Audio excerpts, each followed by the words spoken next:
Good evening, everyone, and thanks for joining us. So my name is Natalie Vanicek. I'm a professor in the Department of Sport, Health and Exercise Science at the University of Hull. And today I'm going to be presenting with Dr. Ali Dostan, who's from the Department of Engineering, also at the university, and with Maxine Osgerby, who is from the Hull University Teaching Hospitals local NHS Trust. So for today, what we'd like to do is deliver, I guess, a workshop about bone health. And what we would like is for you to be able to understand a little bit about how bones remodel, which is how they maintain, how we maintain both bone health and how aging affects our bones. We'd like to also look at some of the risk factors for something called osteopenia, which we'll explain, which effectively means low bone mineral density, and then that can progress into a more severe condition called osteoporosis. We'd like to explain a little bit about how exercise is important for bone health. And then finally, we'll end today's presentation with how you can access treatment locally if you are eligible. So I'm going to hand over to Ali first, who's going to start, and then I will continue, and then Maxine will finish. So over to you, Ali, and I'll press the slides. There we go. Ali, you're on mute. Well, thanks, Natalie. I'll start over. My name is Ali Dostan, and I'm a medical engineer by trade, and I have been teaching at Hull University since 2018, so I'm a lecturer there in medical engineering.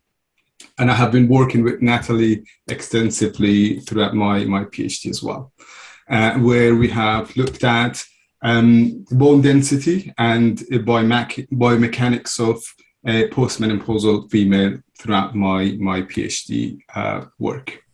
So today I'm going to talk about bone and essentially how us engineers look at the bone and the things that's inside the bone. I'm going to explain how we think about that and sort of apply a mechanical engineering principle onto that, which is essentially turns out to be something we call medical engineering.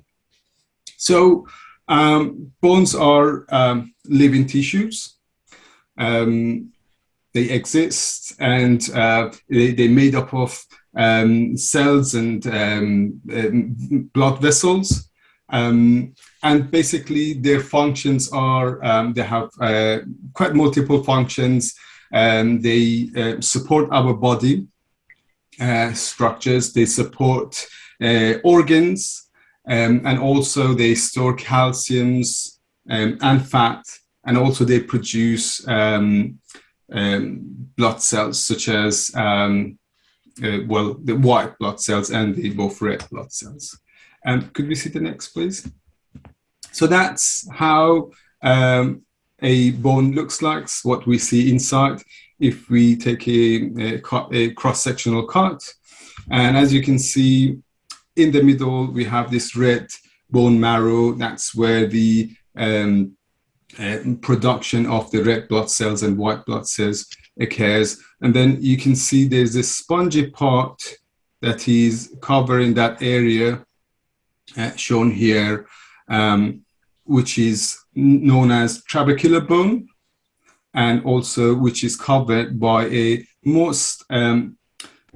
hard shell, which is known as the compact bone, which is known as cortical bone.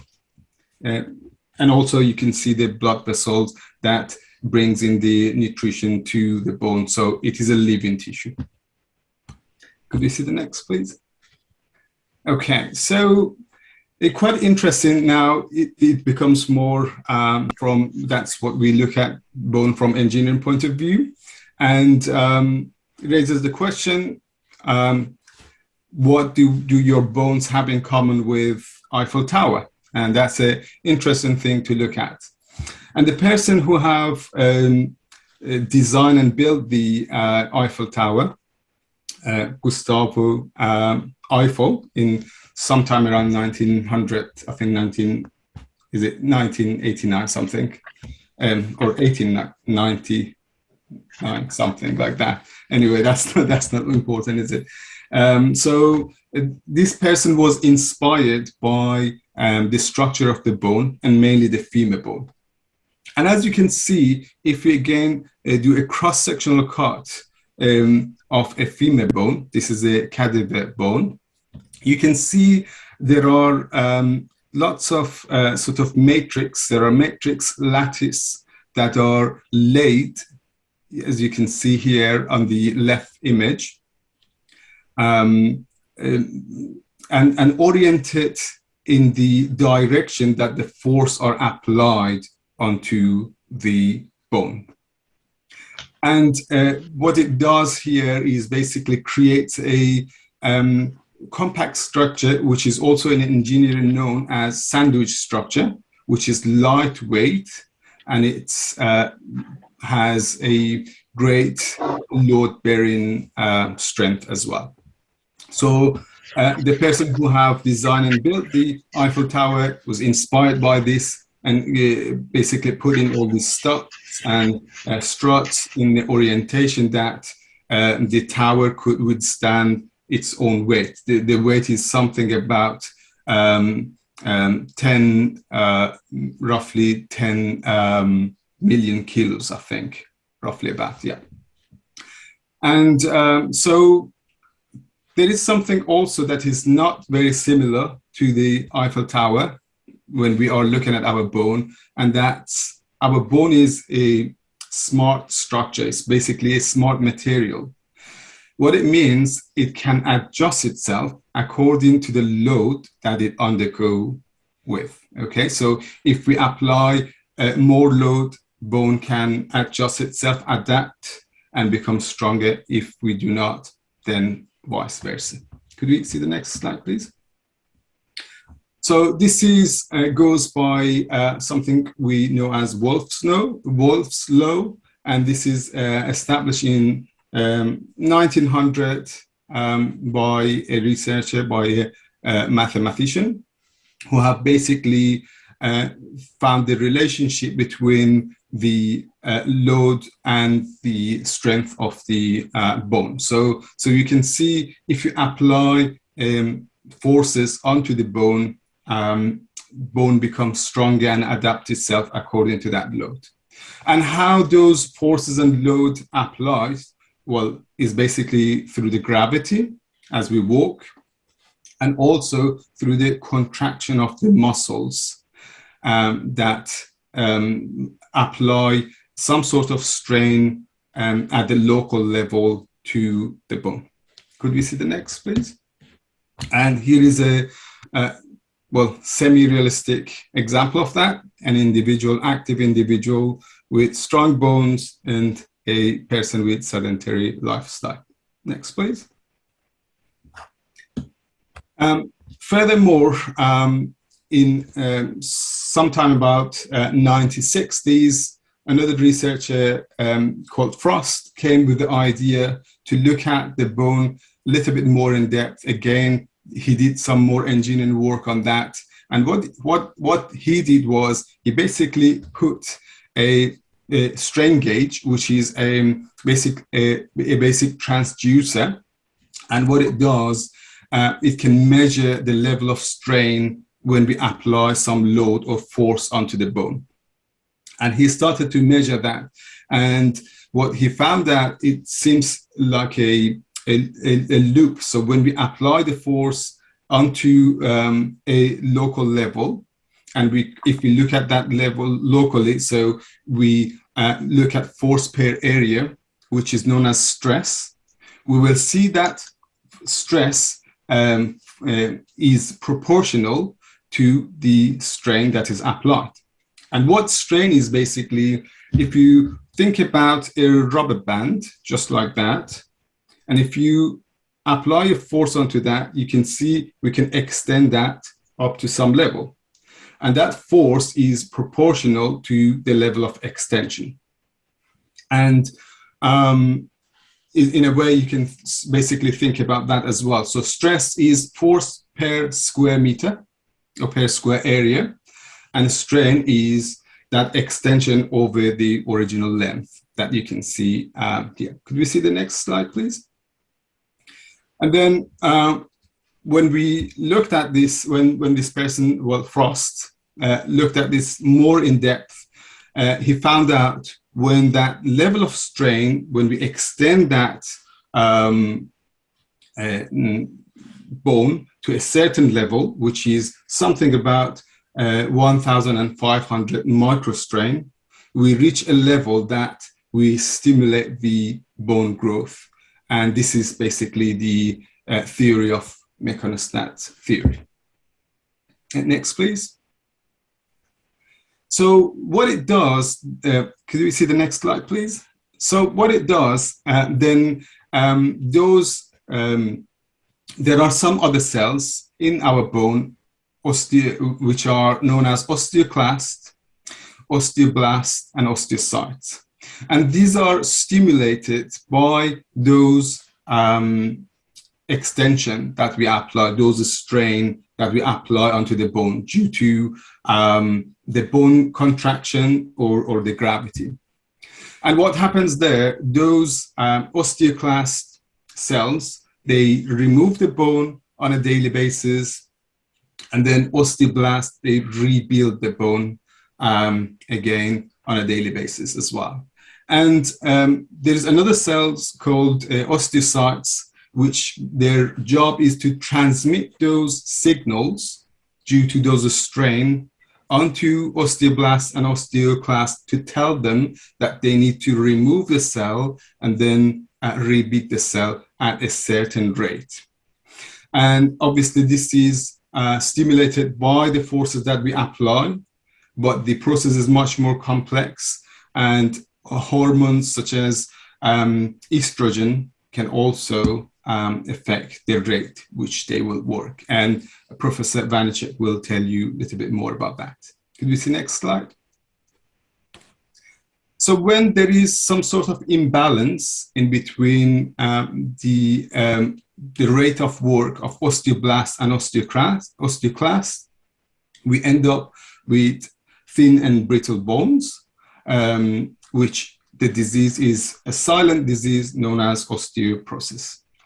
I will hand over to Professor Vanicek.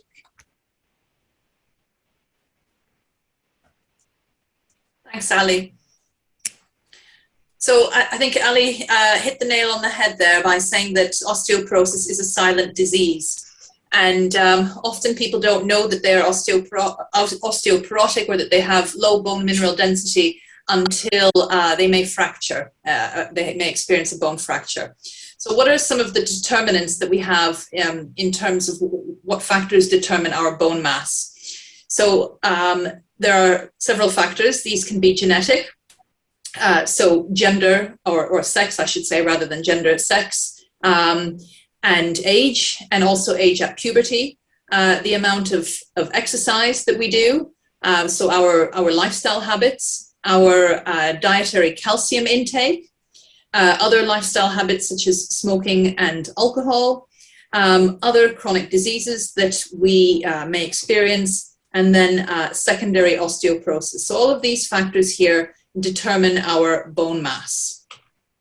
So aging is a big determinant for bone mass, and this is obviously why we are talking about bone health today in relation to menopause and the perimenopause until we are postmenopausal. So bone mineral density, which I've abbreviated here as BMD, increases during our growth period, and it tends to peak at around the age of 25 to 30 years. After that, bone mineral density can no longer increase. All what we can do is try to maintain our bone mineral density or to slow down the decrease. And when, as a result of aging, what actually happens is we tend to have a decreased thickness of the outside, this compact bone, which you can see here and Ali described. So that's the hard outside compact bone. And as a result of this decreased thickness of that compact bone, we also have the tensile strength of the bone will decrease. But we also have a reduced mass of this inside spongy or trabecular bone. and that reduces the compressive strength of the bone. So the reduction of both of these outer cortical bone and the inside spongy bone decreases both the tensile and the compressive strength of the bone. So as a result of aging, we have a decrease in bone mineral density and in bone tissue, that the strength is lowered and the stiffness of the bone is lowered. So a stiffer bone is a stronger bone, and a more brittle bone is a bone that is more likely to fracture. So you can see here an image of a normal bone density. You can see that it has adequate stiffness and strength. And then on the image below, you can see an image of a bone that is porous or brittle.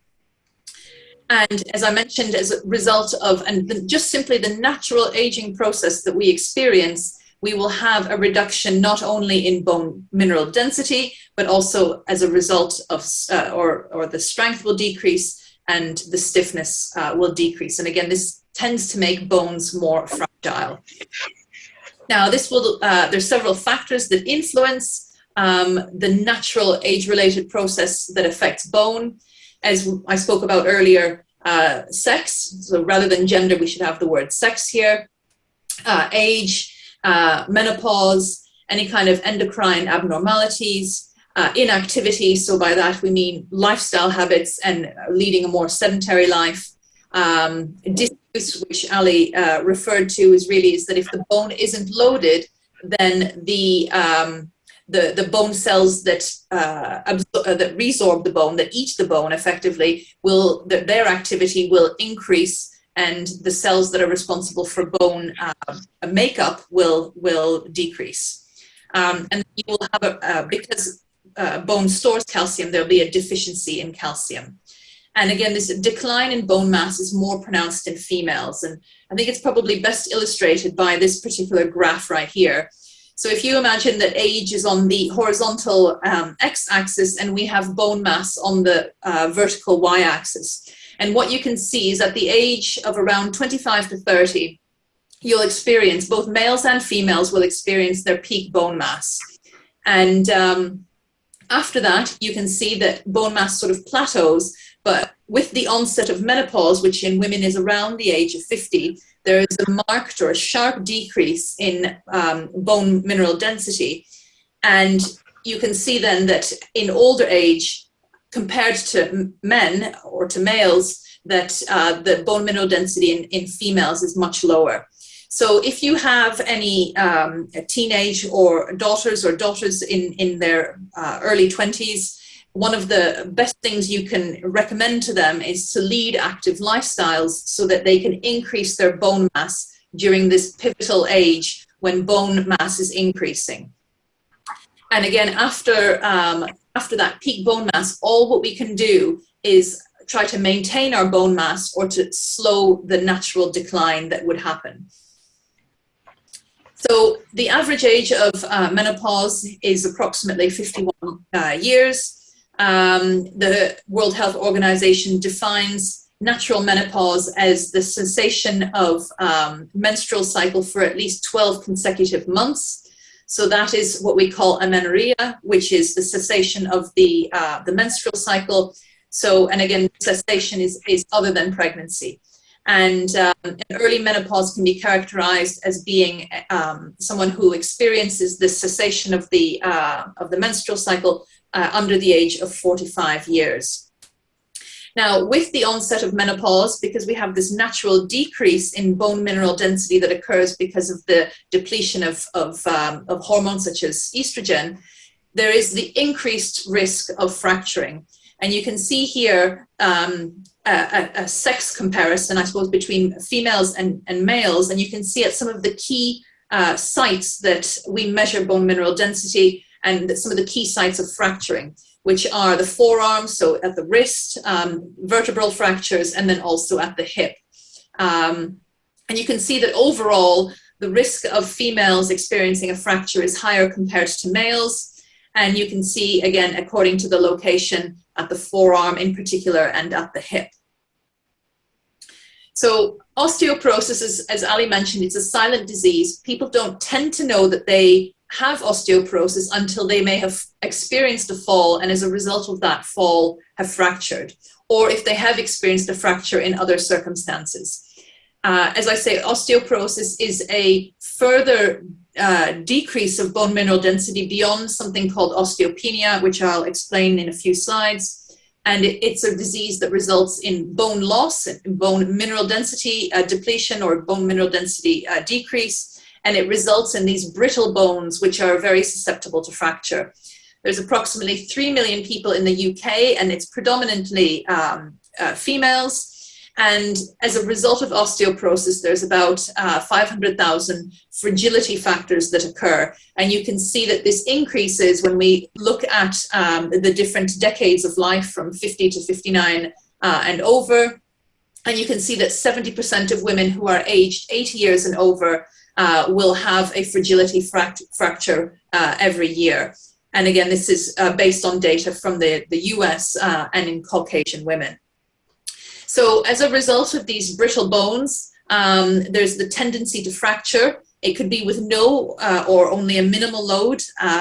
So it doesn't always have to be as a result of a fall.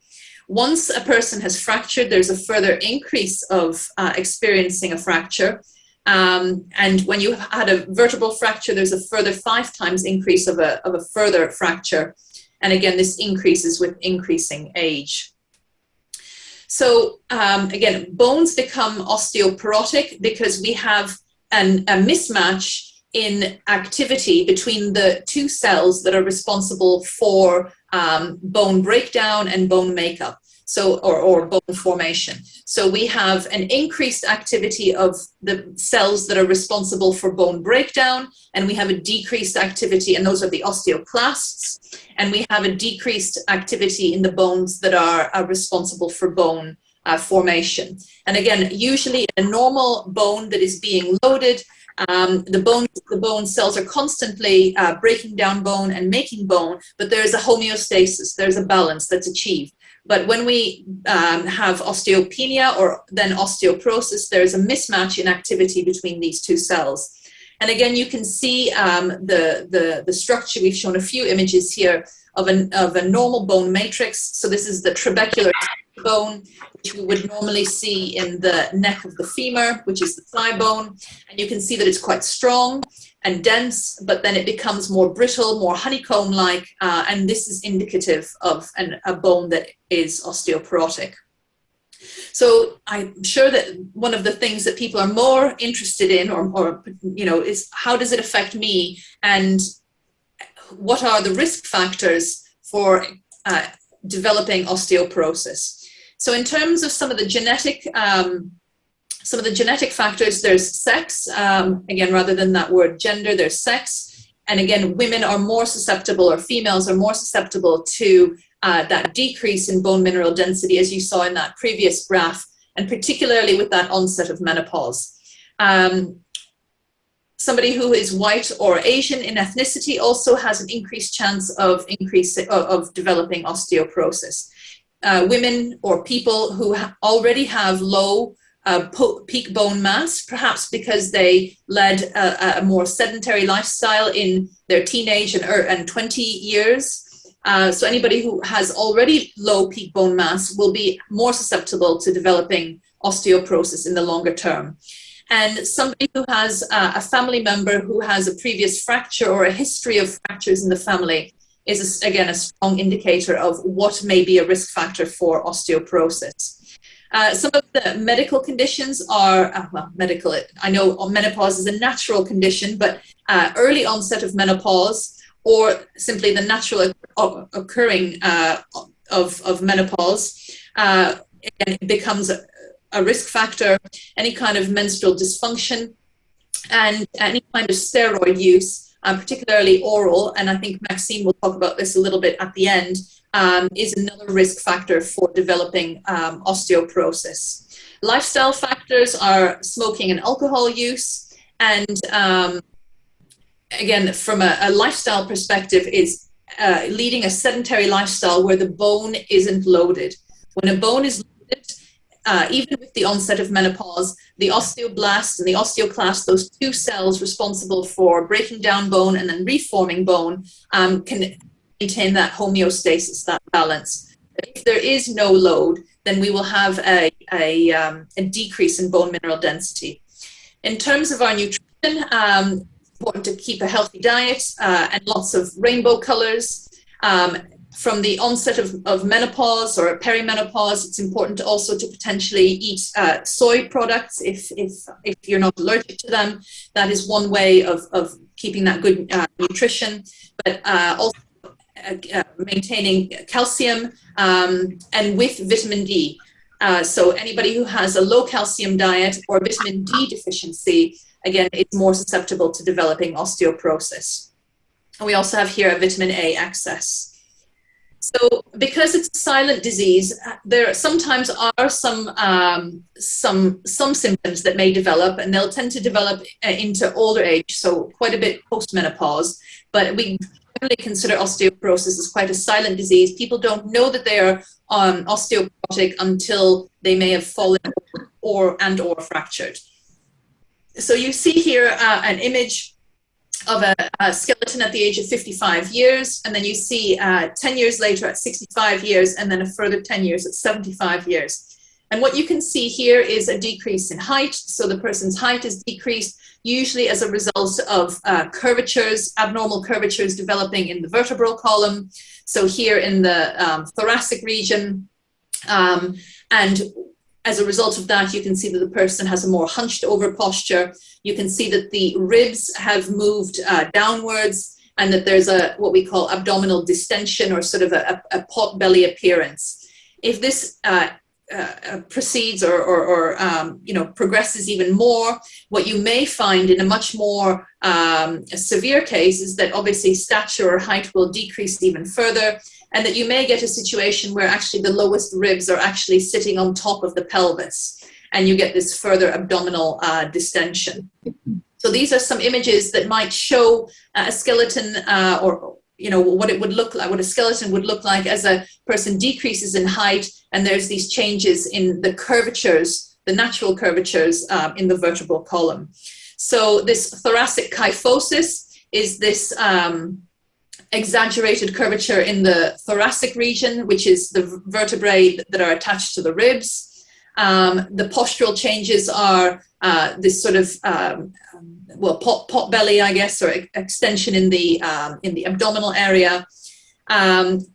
People are more likely to experience pain in their back, and again, we have here, these are symptoms of sort of severe, in the most case here in the 75-year-old skeleton, some of the most severe osteoporosis. I think this image is just exaggerated here in terms of size, blown up. So how do we actually diagnose osteoporosis? So, or how do we diagnose our bone mineral density? So this needs to be done through a DEXA scan, which is a radiographic bone density measurement.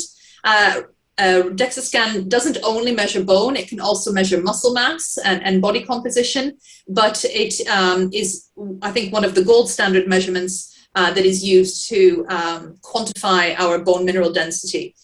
We can also use biochemical or blood biomarkers, and you have some of these listed here. And then more painful, more invasive is a bone biopsy. So these are the medical procedures for diagnosing osteoporosis.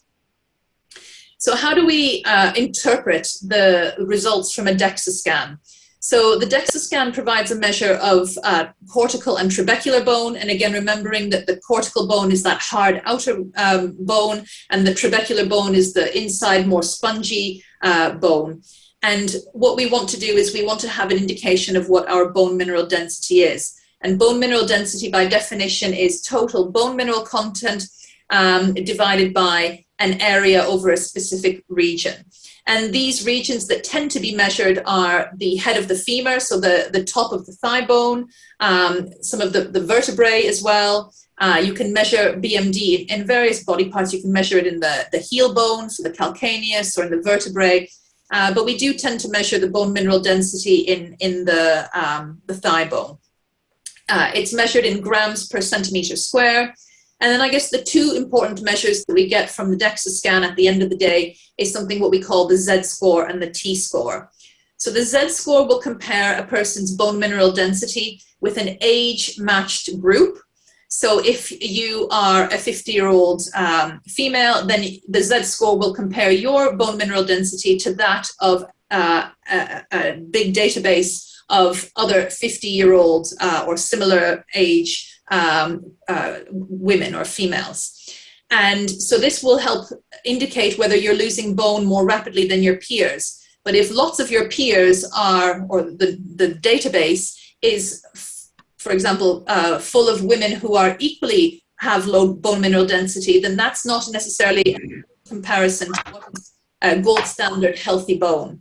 So in that case, the T-score is more useful, and this is what we tend to use as our criteria for osteoporosis. In this case here, we take our bone mineral density and we compare our bone mineral density, so the bone mineral density, for example, of a 50-year-old woman, and we compare that to a young, healthy, sex-matched group, so a young 25-year-old woman.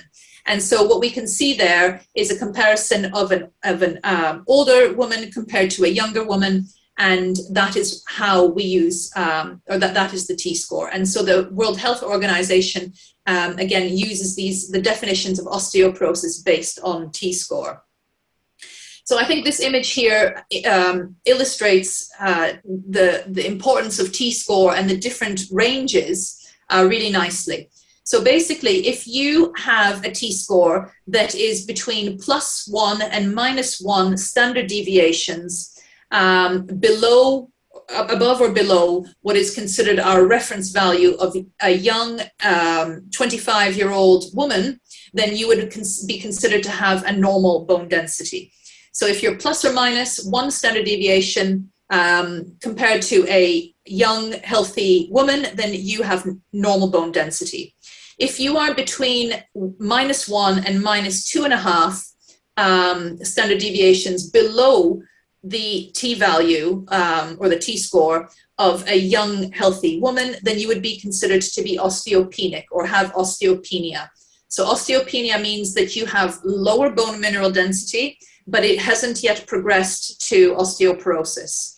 Osteoporosis is defined as having a bone mineral density that is -2.5 standard deviations below the bone mineral density of or the reference value of a young, healthy woman. And what we really want to do is we obviously want to try to maintain our bone density in the normal range for as long as possible. However, if someone were to become osteopenic, then we definitely need to provide some interventions if we know about it, so that they don't develop further into and develop osteoporosis. So these are just written in slightly different form. So osteopenia, as I say, is when the bone mineral density is between -1 and -2.5 standard deviations lower from the normal values, and this is based on the T-score. And then primary osteoporosis is when it's -2.5 standard deviations below those normal values. And in terms of osteoporosis, there are two types. One is postmenopausal, which is osteoclast mediated. Osteoclasts are the bone cells that are responsible for that bone breakdown.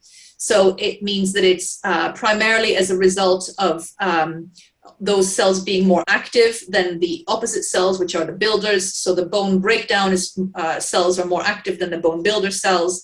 And type 2, which is senile osteoporosis, which is where it's actually as a result of poor activity from the cells that are responsible for normal buildup.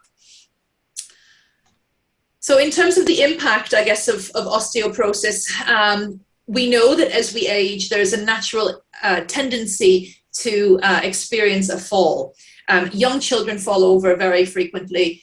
People who might be active in sports are equally, quite frequent fallers, but the consequences of those falls are not as severe as compared to when we age and we fall. And so usually it's said that people who, that 1/3 of adults who are aged over 65 years will experience a fall. And you can see that because, or as a result of that fall, we are more likely to fracture. Women are more likely to fracture than men. And hip fractures in particular, from a medical perspective, are of great attention because, or great interest, I suppose, because a hip fracture can become very debilitating, require hospitalization and surgery. So globally, osteoporosis is responsible for about 1.5 million hip fractures. And again, there's a large socioeconomic cost to that, but also, you know, an influence or an impact on people's lifestyles and family members, caring and so on. So it's very multifaceted. So the most common sites of fracture tend to be in the spine, the wrist and the hip. And here you can see just some of, I guess, the percentages of some of the consequences of when people fall and experience a hip fracture in particular. You know, what are some of the long-term consequences of that? Some people will become permanently disabled and become, they will lose their independence. Some of them will be unable to walk. Some of them will be unable to complete activities of daily living. And then some of them will become, you know, less able to drive and so on. So there are important socioeconomic consequences of not only osteoporosis, but obviously the consequences of falling. And equally, as a result of potentially osteoporosis and a fall, some of the psychological effects as well, that somebody may become unhappy and depressed. And that there's a big fear of falling. Once a person has fallen and has fractured, then there's a strong fear of falling and of refracture. So what can we do? I guess this is one of the things that is important, certainly from our perspective in sports science. What can we do to try and maximize our bone health and to try and minimize the natural effects, the age-related effects that menopause and aging have on our bones?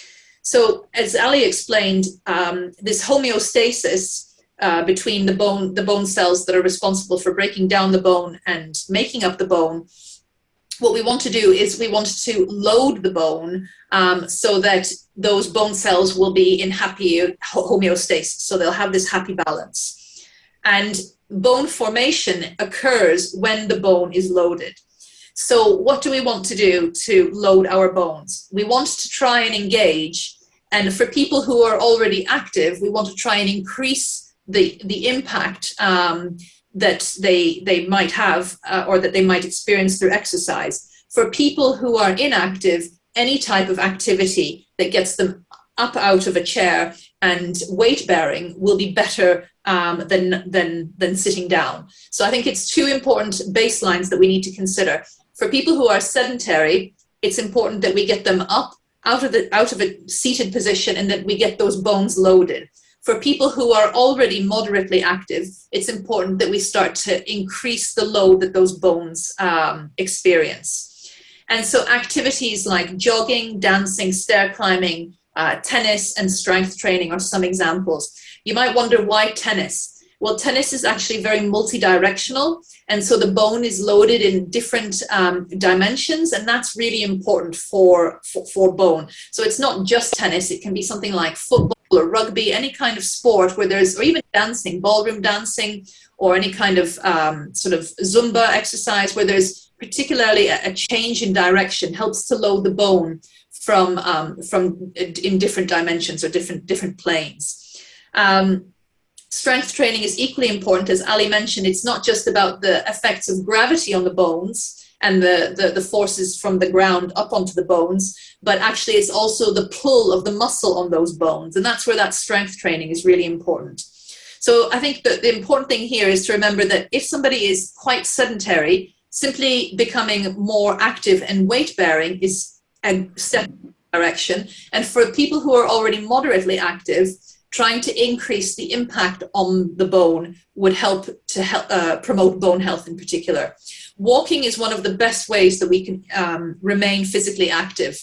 And So you would think, well, okay, well, I'll just continue walking. Well, one way to load the bone even more is to walk more quickly. So actually trying to increase our walking velocity or walking speed would be a really good way of, again, trying to increase that impact. And hill walking, for those of you who enjoy walking out in the country, hill walking, again, is really a fantastic way of trying to increase that load on bone.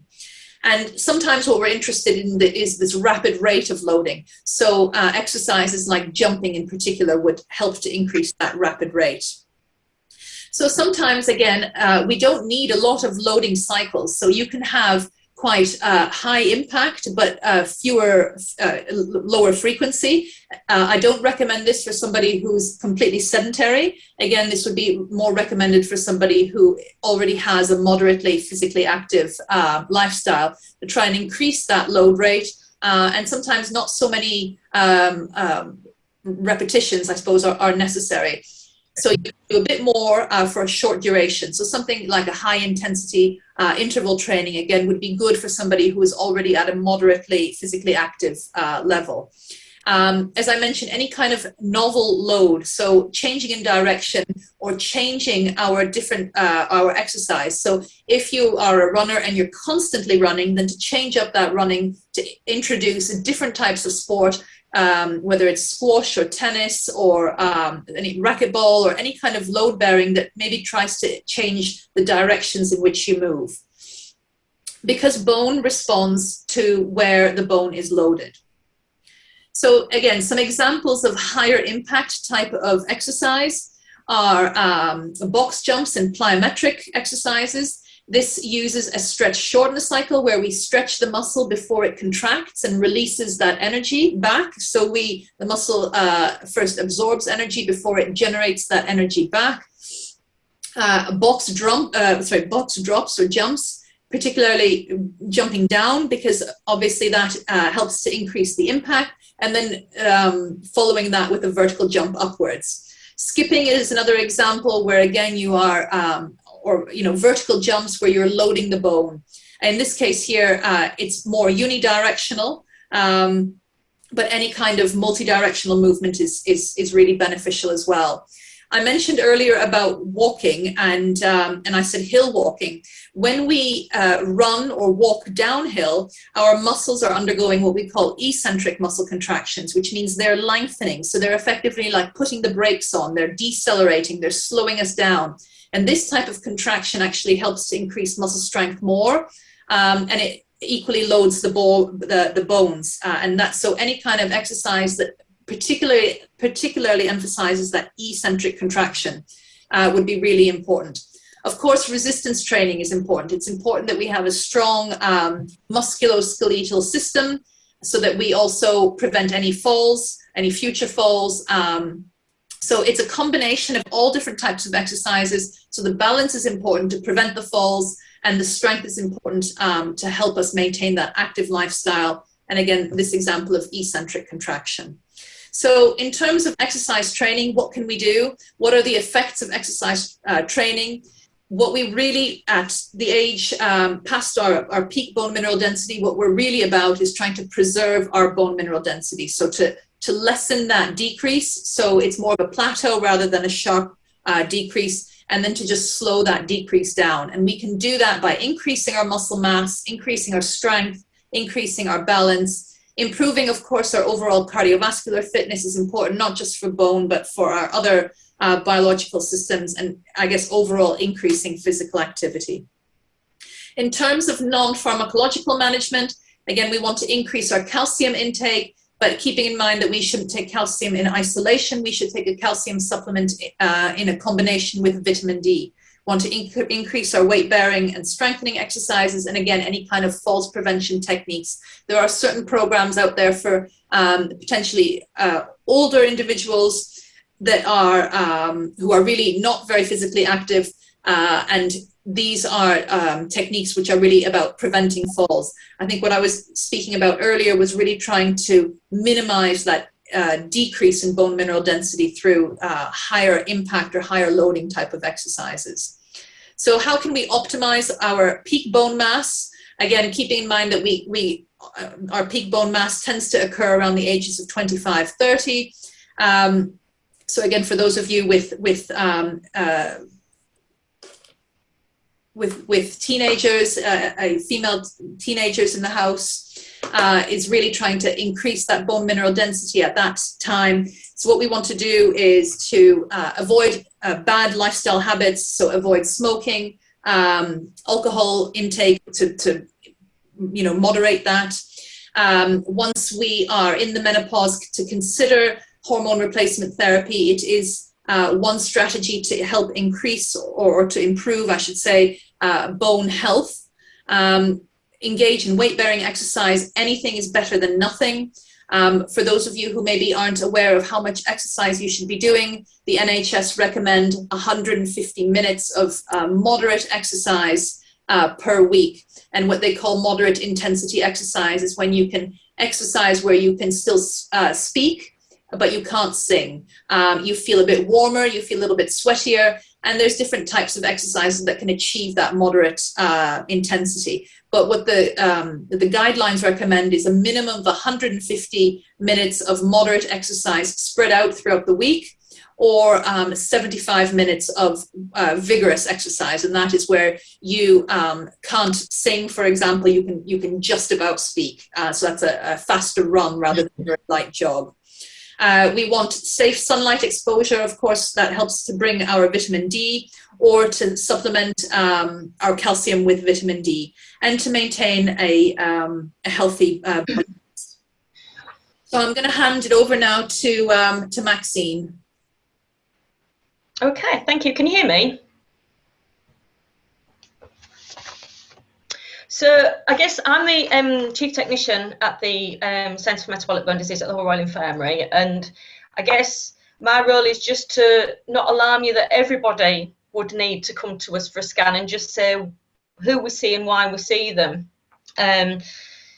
So my first slide is obviously, can anyone have a scan? And when I first started there, we did originally invite all the women in the Hull area that were peri and postmenopausal age to come for a scan, just to see if it was a valid thing to screen people as you would for like breast cancer at a certain age, because they're more at risk. Because we know women are more at risk. We know that when women reach the menopause, that the circulating estrogen dips, and that they've got accelerated bone loss at that time. So we wanted to establish what part of the population who were reaching that stage in their life would really need to come, because at the end of the day, what my job is, or what our job is to manage future fracture risk.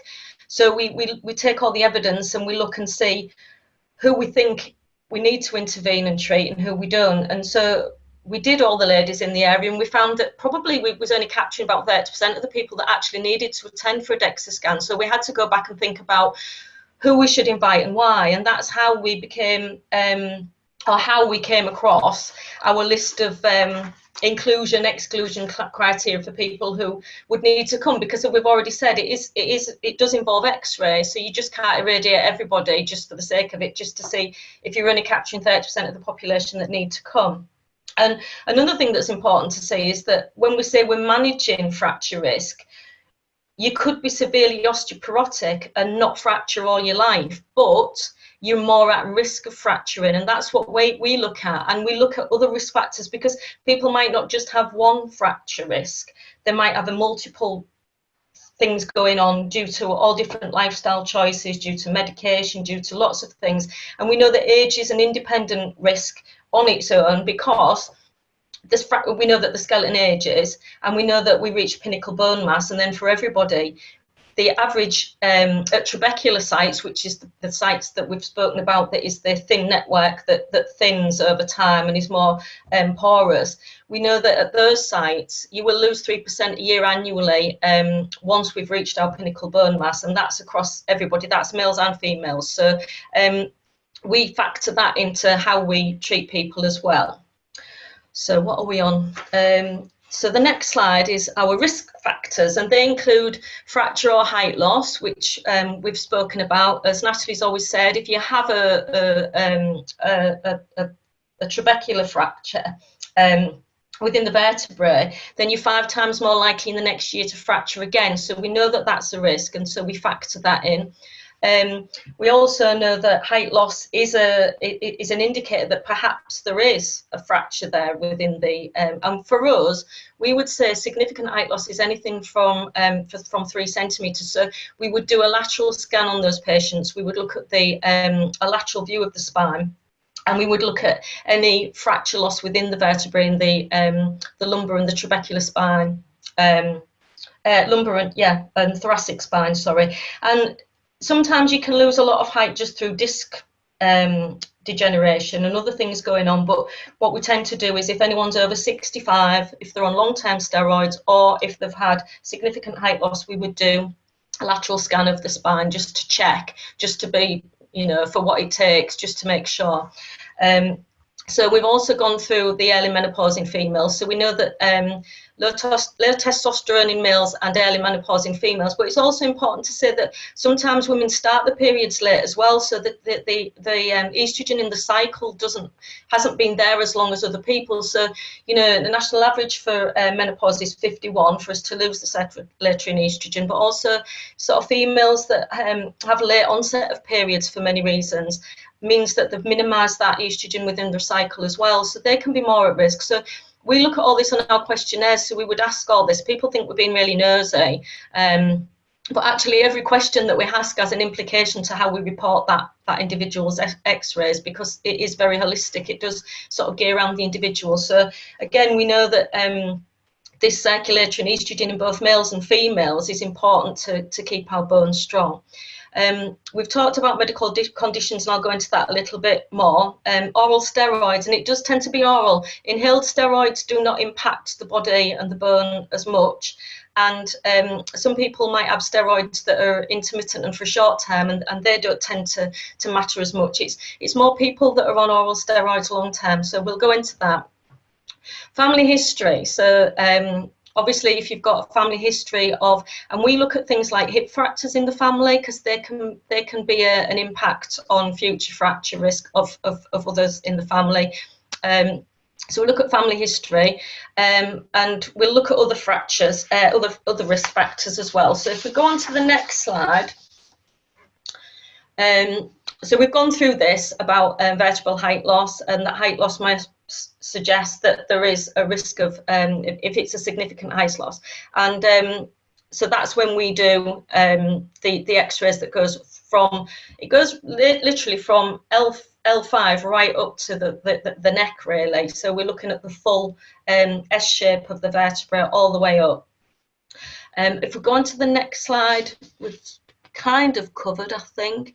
So this is what we're saying, and so what we would say was an early menopause is anybody, and it can be a surgically induced menopause, or it can be just a natural menopause of 45 or under. And women also, because we do see a lot that are not having periods, that stop for a year or more for many reasons, and that can be a lot of the youngsters that we see that are anorexic. It can be due to we see patients that are on Depo-Provera, which is a contraceptive drug that's given quite early, and often in the formative years as well for a lot of the young girls, when the bones are still developing, and that does just stop the periods, and it does suppress the estrogen at the same time, so it will have an effect. And obviously males who've got low testosterone, we see a lot of males for many different conditions, because we are within endocrinology, so it's anything that affects that homeostasis of the turnover of the bone that can affect us later in life, and albeit at the time that it's all happening. So we'll go on to the medical conditions. So rheumatoid arthritis in itself is an inflammatory condition that can affect the bones. Whether or not you're taking steroids, it will affect bone turnover. It can suppress bone turnover. Thyrotoxicosis, so that can be, it tends to be the overactive thyroid rather than the underactive thyroid. But sod's law, if I can say that, is a lot of people with an overactive thyroid will end up with an underactive thyroid eventually. So it can be that we always ask if someone's underactive, had they ever been overactive, because often they've had some treatment to suppress that, to bring it back into check. Primary hypothyroidism is something that interferes with the body's ability to absorb calcium. So we have an increased rate of bone loss with the primary hyperparathyroid patients. We would do a forearm X-ray on those, because we measure the loss of the calcium in the cortical bone rather than trabecular bone in these patients, and then we decide whether they fit the criteria for surgery. And the criteria is very similar to what we would suggest for T-score of -2.5 or lower. Would suggest that we need to intervene and maybe take one of the parathyroid glands out to reduce the risk of secondary osteoporosis, because that is causing the bones to thin, and it's something that's telling your bones to get rid of what calcium when actually you don't really need to do. Liver disease affects testosterone levels. It's a risk factor, but these are all really secondary things to, and it will affect estrogen levels in women and bone turnover and remodeling, as we've discussed. Low body weight, again, if you've got low body weight, you're not mechanically loading on the skeleton as much weight as others. The bodies are slighter. They have what I would call, I know people always want the perfect figure, but less upholstery on your skeleton means you're more prone to fracture. If you've got a bit of buffer in there, it is a protector for the skeleton.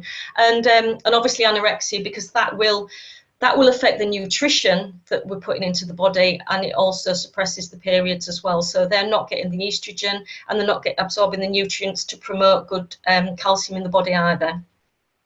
Epilepsy on its own, if it's controlled, it's okay, but they are more likely to be having seizures. We get a lot of patients that fracture because of a seizure, because they can't control it, and they'll just drop or whatever. And also a lot of the drugs that they give for all the anti-epileptic drugs can have a detrimental effect on bone and bone turnover. So we tend to keep an eye on patients that they do have a reduced level of vitamin D as well. Malabsorption syndrome, so they're quite a new thing to bone. There seems to be a lot more people suffering with things like Crohn's, colitis, and there's a lot of people that are celiac as well. And when these people are more at risk when these problems are not controlled. So if they're having a flare-up, an inflammatory flare-up, they're more likely to be at risk. And often the treatments that they use for malabsorption syndromes are steroid-based as well, because it's an inflammatory condition, and obviously a steroid is very good at reducing inflammation in the body. So it's a primary source to get things under control quickly. We see a lot of patients that are on aromatase inhibitors, which are the anti-breast cancer drugs that reduce estrogen circulating in the body. So these patients will have an estrogen-fed condition or a tumour, an estrogen-fed breast cancer. So very good at treating and really good, but we tend to see them just in case they need some treatment alongside of the aromatase inhibitors, because often they're on them for about 5 years or sometimes for the rest of their life, patients that have been put on them. And then we know it'll reduce the estrogen levels and accelerate the bone loss as well in these patients. Okay. So oral steroids. Patients taking oral steroids can lose bone density at a faster rate than is expected. And they've got an oral, as I've said, is oral steroids are higher than inhaled steroids because of the way that they interact with your body, because they're going in a direct route through your circulatory system. And we used to say that the Royal steroid guidelines that was given to us used to say that if anyone who was over 65 and on 3 milligrams or more was at risk, but a lot of the maintenance doses we find are not as damning as people that are put on intermediate doses but putting on massive doses for maybe 4 or 5 to 10 times a year, they can be getting more in those small intermittent sections than they can with somebody that's on them long term. So we tend to look at these patients as needing every scan, because we know that the first year on oral steroids, you are more likely to have a vertebral fracture, and then the body kind of gets used to them being in the system. So anybody who's been put on steroids, we would see, and we would also do a spinal x-ray straight away, regardless of age, because we know that they're more at risk of vertebral fractures in that first year of treatment. So family history is the next slide. So we've touched on that. So postmenopausal women are men over 50 with a positive family history of osteoporosis, so a first degree relative. So we're talking about a mum or a dad, really. And other things like if they've had a hip fracture, because we use an algorithm called FRAX to predict future fracture, and this will look at the future fracture risk of an osteoporotic fracture and a hip fracture. And we actually put the hip fracture result in there, and we tick things like smoking, steroids. We look if we've had a parent with a hip fracture, and that's going to put your risk up of a future fracture over the next 10 years. So we do use that in our algorithms to predict future fracture risk, which is what we want to do. Because if we can intervene and treat before these things happen, then we save a lot of money for the health service. And we all know that people who do have a hip fracture don't always live very long after. And it is a real a thing that really affects your life after. You know, life after hip fracture is not great. So other risk factors, as we've said, we've gone through those, haven't we? So what we're doing, we're going to primary. So these are the ways that we get our referrals in. And they can be through primary and secondary care. So a lot of we have a fracture liaison service. Basically, they would look at anybody who has had what we would class as a fragility fracture. So this is a fall from standing. This is somebody who's cockled and fractured their ankle, or coughed even and fractured a rib, fallen and put out the wrist to save themselves and fractured. That's what we would class as a fragility fracture. So anybody that's done that is usually referred through the fracture liaison service, and they would get a scan.